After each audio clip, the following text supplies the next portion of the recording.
Hoy nos toca ingresar a ver el tema número 11, que de acuerdo a nuestro PGC corresponde a lo que son las contingencias y prestaciones. Dentro de nuestro elemento de competencia señala o identifica las contingencias que prevé la seguridad social, así como las prestaciones que otorga la misma. ¿Cuál va a ser nuestro contenido temático? Vamos a ver antecedentes, qué son las contingencias, qué son las prestaciones, prestaciones a corto plazo, prestaciones a largo plazo, el cálculo, qué son las asignaciones familiares, cómo se da el pago, cómo se otorgan las asignaciones familiares, la calificación y prestación de asignaciones familiares. Bien, dentro de lo que son nuestros indicadores, al concluir el tema, los estudiantes tendrían que estar capacitados, ya sea para presentar,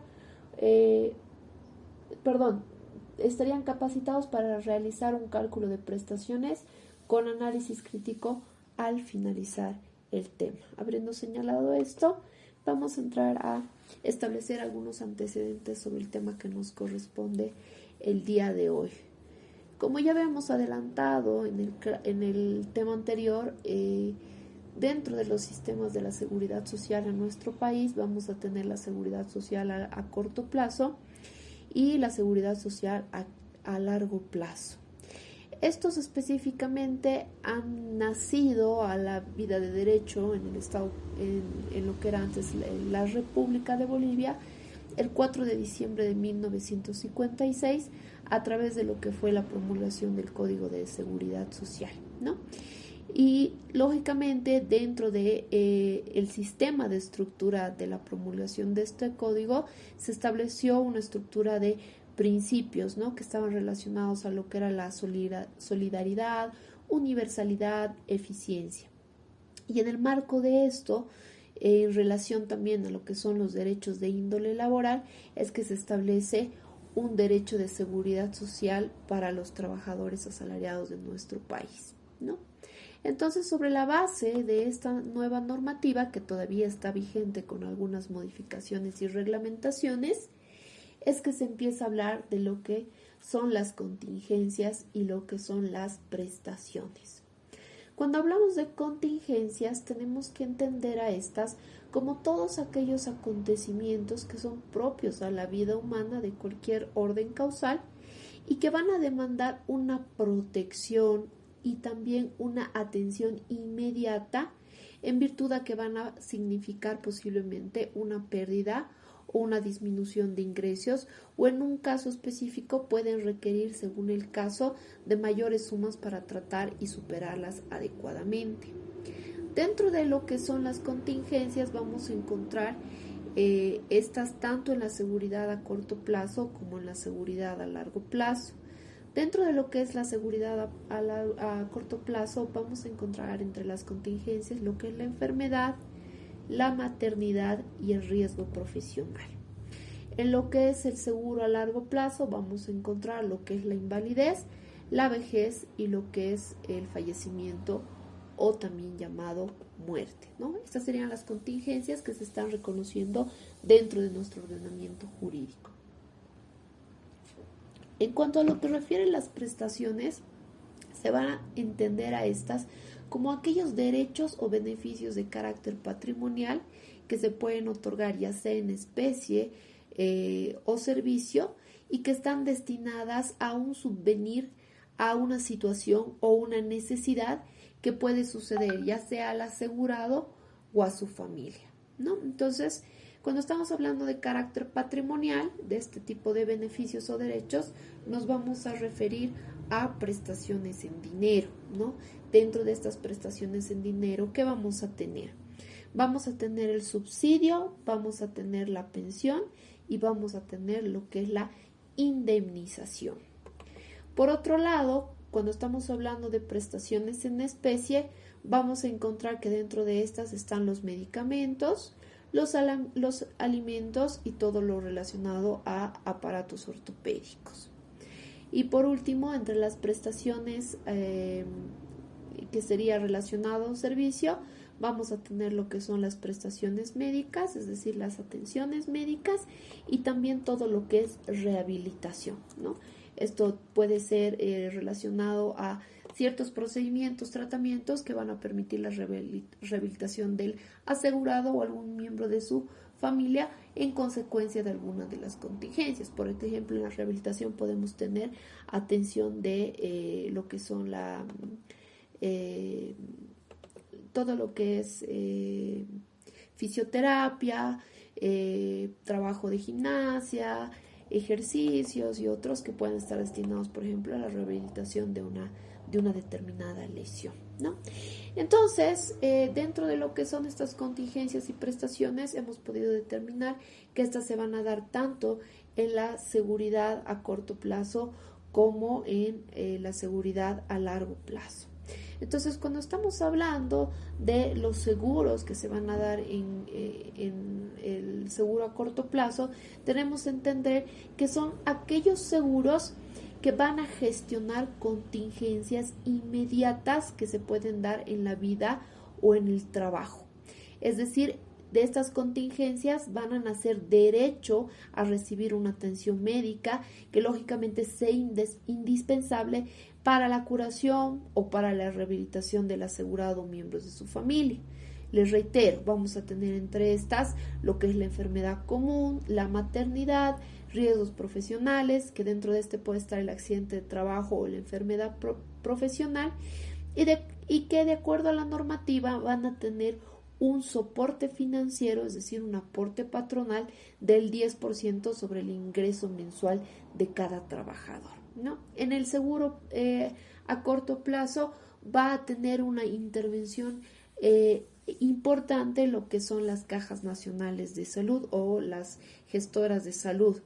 En el ámbito estatal, la Caja Nacional de Salud es la única gestora del seguro a corto plazo, ¿no? Que estaría cubriendo prestaciones de servicio tanto en especie, dinero, y supervisa todo lo que es el cumplimiento de asignaciones familiares que van a erogarse de fondos patronales. Dentro de lo que es el seguro de enfermedad común, tenemos que entender que va a cubrir aquellas contingencias inmediatas que se dan de la vida cotidiana, como ser enfermedades y accidentes comunes, ¿no? Entendiéndose como tales un estado patológico, una lesión orgánica, un trastorno funcional que se van a contraer dentro de lo que es la vida cotidiana, es decir, no van a guardar relación con la actividad laboral. Lo que es la enfermedad común va a estar cubierta por un aporte laboral de 1.71%. En estos casos, el trabajador va a gozar de un subsidio de incapacidad temporal que va a ser equivalente al 75% del salario mensual cotizable y que va a ser otorgado por el seguro de salud. El salario mensual cotizable está relacionado a lo que es el haber mensual del trabajador. En el caso de enfermedad común también se tiene que considerar que los 3 primeros días van a estar a cargo de la empresa empleadora en un 100%, y a partir del 4.º día se va a reconocer solo el 75% del salario cotizable, lo que quiere decir que en este tipo de enfermedad común se va a afectar un 25% del salario cotizable del trabajador, que lógicamente no va a ser cubierto por la empresa. En cuanto a lo que es el seguro de maternidad, ya mediante el decreto ley 13214 del 24 de diciembre del 75, que está todavía vigente, específicamente de sus artículos 27 al artículo 31, nos define qué es este tipo de seguro de maternidad, y nos dice que es un derecho que va a tener la mujer trabajadora, o ya sea la esposa o conviviente o cónyuge del asegurado activo o rentista, ya que va a recibir todos los servicios médicos especializados, quirúrgicos, de consulta externa, hospitalización, todo lo relacionado a tratamientos médicos para el gestante. Es decir, se le va a otorgar toda atención médica que esté relacionada al embarazo, Y en el caso de que sea una mujer trabajadora, se le va a otorgar una incapacidad temporal por maternidad que va a consistir en 45 días antes y 45 días posteriores al parto, ¿no? Y siempre y cuando que en estos periodos no se encuentre trabajando remuneradamente, lo que implicaría, lógicamente, un actuar contra el fin del subsidio, ¿no? Entonces, ¿quién va a determinar el tema de la incapacidad temporal de los 45 días antes y después? Van a ser los entes gestores de salud, Caja Nacional de Salud, y siempre y cuando, a lo que hay que considerar es que esta trabajadora tiene que tener por lo menos 4 cotizaciones anteriores al mes de la incapacidad, es decir, que haya aportado 4 cotizaciones antes de que se declare la incapacidad, ¿no?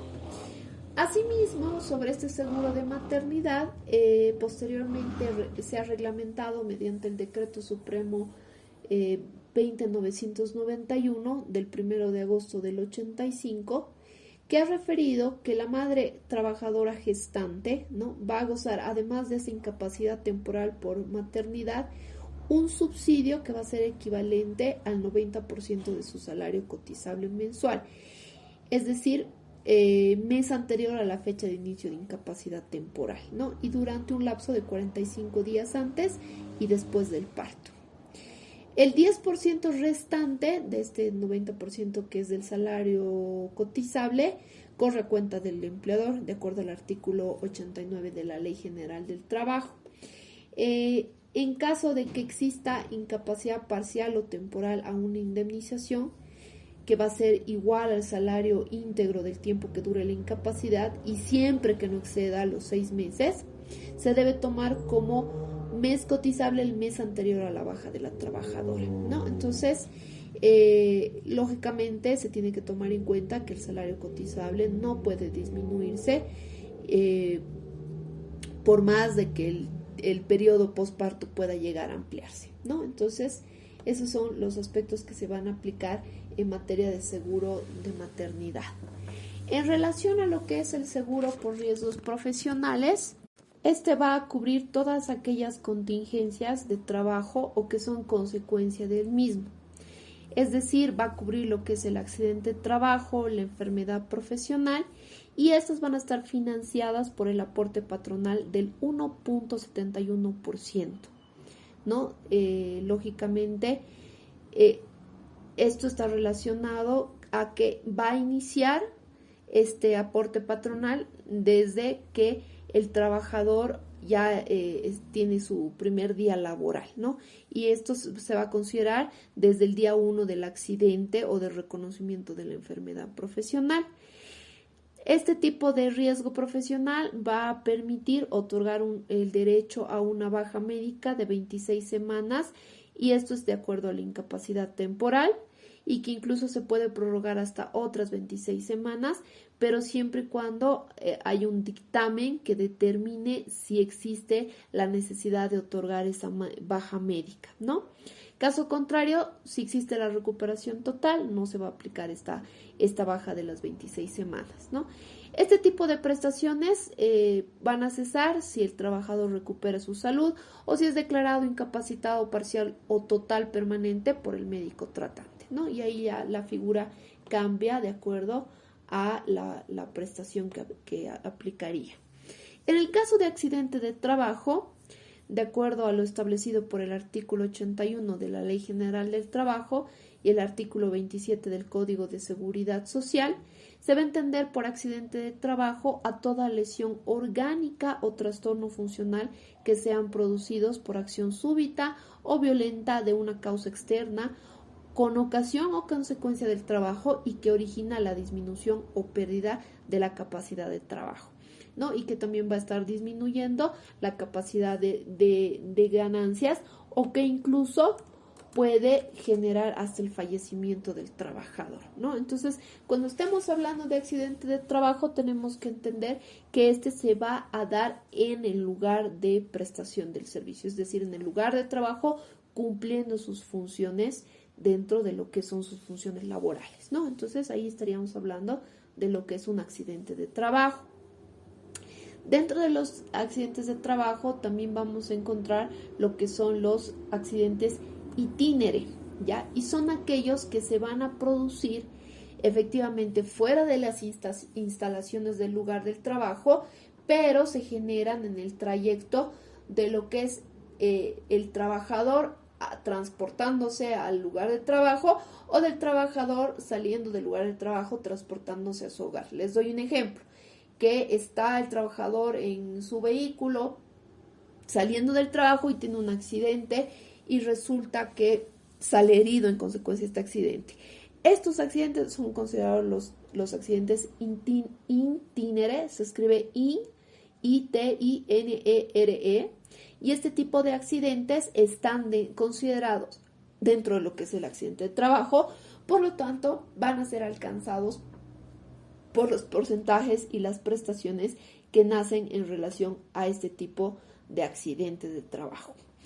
La enfermedad profesional, por su parte, de acuerdo a lo que establece el artículo 27 del Código de la Seguridad Social, va a ser aquel estado patológico que va a ser producido como consecuencia del trabajo. ¿Y cuáles van a ser sus características? Primero, que va a tener una evolución lenta, que va a ser progresiva y que va a generar la disminución de capacidad de trabajo, de ganancias del asegurado, pero que además va a provocar, lógicamente por acción de agentes nocivos, que se encuentre el trabajador, ¿no? Les doy un ejemplo que se da claramente en el caso de los trabajadores mineros, ¿no? Que trabajan dentro de los yacimientos mineros. ¿Qué es lo que sucede? Que por la aspiración constante de esas toxinas que se dan dentro de los socavones llegan a generar problemas pulmonares, ¿no? Este es uno de los principales ejemplos que tenemos de enfermedad profesional en el rubro de lo que es la minería. Y lo propio está pasando en otras fuentes laborales que, de acuerdo a la actividad constante en el transcurso del tiempo, se pueden generar algunas enfermedades de carácter profesional. Por su parte, el artículo 82 de la Ley General del Trabajo ha definido la enfermedad profesional, lógicamente, de la misma manera como una patología que es producida de acuerdo a la consecuencia del trabajo realizado, pero además aclara que debe ser declarada a efecto exclusivo del trabajo, ¿no? Y que tiene que haber sido contraída durante un año anterior a la aparición de la incapacidad causada, ¿no? O sea, básicamente el trabajador tendría que adquirir esta enfermedad un año antes de que se le declare la incapacidad, ¿no? Y que esté relacionada, lógicamente, a la función que se está ejerciendo con respecto al trabajo. Bien. Ahora, ¿cuáles van a ser los derechos por accidente de trabajo o por enfermedad profesional? Es decir, ¿qué derechos se van a adquirir con respecto al accidente o trabajo? Básicamente, en el caso de accidente de trabajo o enfermedad profesional, el asegurado, desde el momento que se genera el accidente de trabajo o el reconocimiento de la enfermedad profesional, hasta un máximo de 52 semanas, tiene derecho a los siguientes tipos de prestaciones. Primero, asistencia médica, ya sea dental, quirúrgica, hospitalaria, a suministro de medicamentos y otros terapéuticos que requiera su estado, a la provisión de reparación y renovación normales de aparatos de prótesis, ortopedia, ¿no?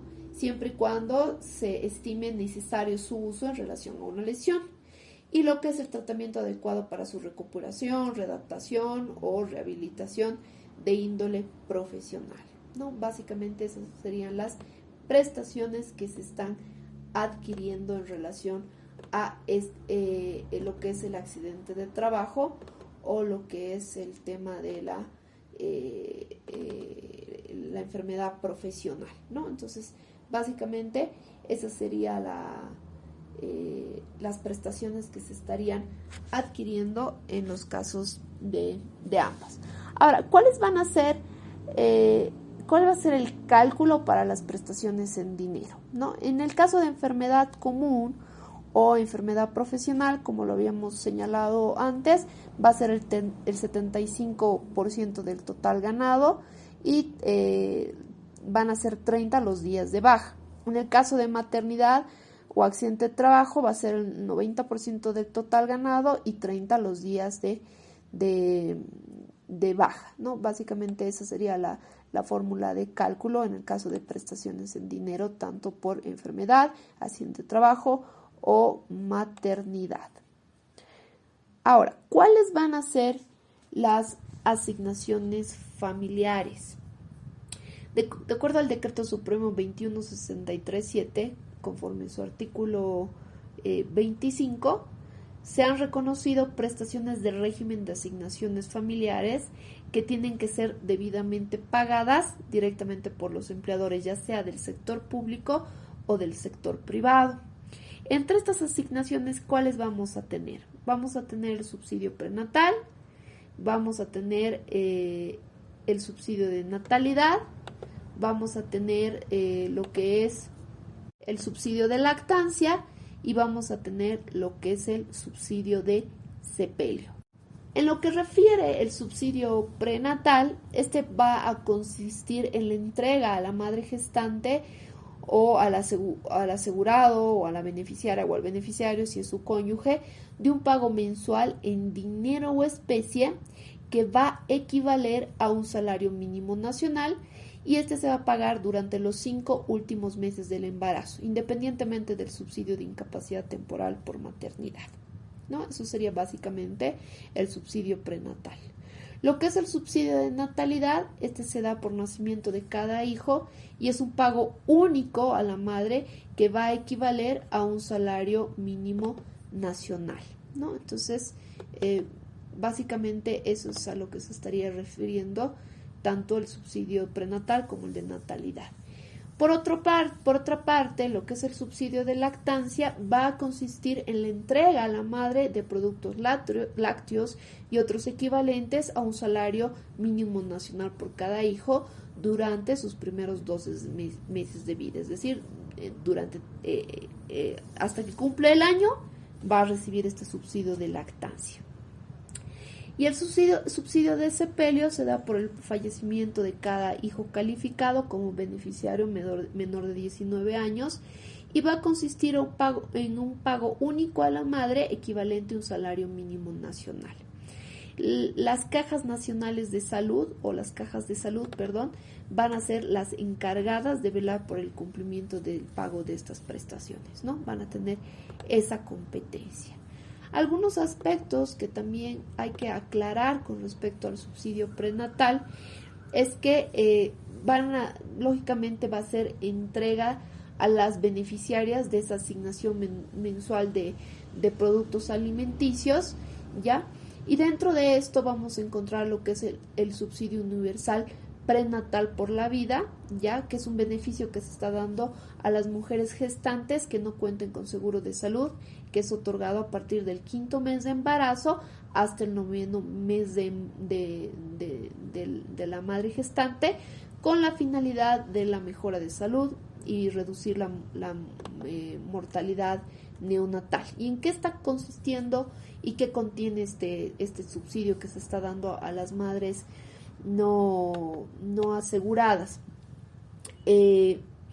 Está consistiendo en la entrega de 4 paquetes, es decir, un paquete por mes del 5º al 9º mes de embarazo de productos alimenticios que equivale cada uno a un monto de bolivianos 300, ¿no? Y está priorizando alimentos de valor nutritivo que en teoría están destinados a mejorar el estado nutricional de la madre gestante, ¿no? Entonces, básicamente está consistiendo en la entrega de estos productos. Por otra parte, dentro de lo que son las prestaciones de asignaciones familiares, ya con el Decreto Supremo 3546 del 1 de mayo, específicamente en su artículo 25, se ha reconocido las prestaciones de asignaciones familiares de acuerdo al siguiente orden y de acuerdo a los siguientes montos con respecto a los trabajadores, tanto en el sector público como en el sector privado. En el caso del subsidio prenatal, este va a consistir en la entrega de la madre gestante o asegurada o beneficiaria de un pago mensual en dinero o en especie equivalente a 2.000 bolivianos durante los primeros meses de embarazo, 2.120 bolivianos, que sería el mínimo nacional, ¿no? El subsidio de natalidad para el nacimiento por cada hijo es un pago único a la madre equivalente a 2.120 bolivianos. El subsidio de lactancia consiste en la entrega de la madre productos lácteos y otros equivalentes a 2.122 bolivianos. Y el subsidio de sepelio por el fallecimiento de un hijo calificado menor a los 19 años, un pago único a la madre equivalente a 2.122 bolivianos, ¿no?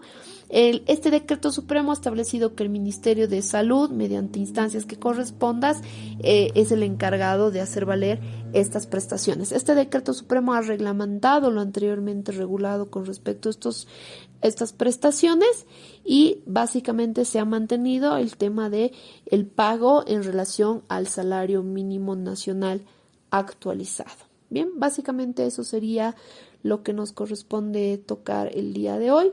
Voy a estar atenta a sus comentarios, sus consultas, sus dudas. Muchas gracias.